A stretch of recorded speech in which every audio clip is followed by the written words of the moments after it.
Hello, everyone, and welcome to this edition of Law Talks. I'm Ann Baldwin, joined today by attorney Jared Alfin from the law firm of Hassett and George. And in this segment, we're talking business to business, small to medium-sized businesses that might sell goods and services, and what elements, three elements, you need to have in your contracts to better protect yourself.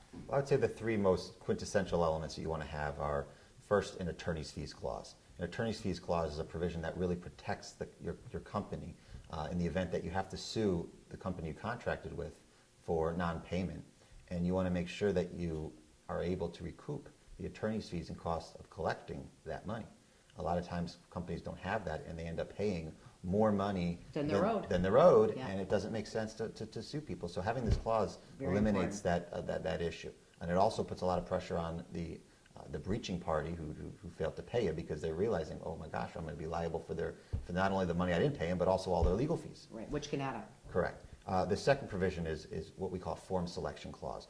Where is the lawsuit, if there has to be a lawsuit? Where is that battle going to take place? If you do business out of state, which a lot of companies do, you want to make sure that you're fighting this battle in your backyard and you're not having to go to another state. Right. Correct. So you can put a clause in your contract that says if there is any dispute arising out of the contract, it gets fought in your state. Great.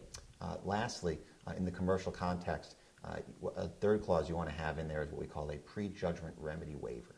This is a clause that allows you, before the lawsuit actually gets litigated to an end, you can start attaching all of the non-performing parties or the breaching parties' assets in advance. If the company has a bank account, you can put an attachment on their bank account to secure that money in the event that you do win the case years down the road. That money is sitting there for you to collect. Wow. If the company has a building that they own, you can attach the Assets. building. So these assets are very important to protect you, because God forbid the business goes out of business and you don't have a personal guarantee, you're going to end up writing off a pretty big penny.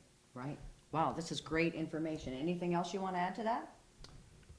It's very important to get personal guarantees. A lot of businesses feel cautious when doing business to getting personal guarantees, but having a personal guarantee allows you, in the event that the business goes out of business or file bankruptcy, you at least have another individual who you can go after. Okay, well, Jared Alfin, thank you very much, from the law firm of Hassett and George. We really appreciate that. Very useful information. I'm Ann Baldwin. Again, thank you for watching this edition of Law Talks. If you'd like additional information on this particular subject or any other legal matter, please go to the website at hgesq.com.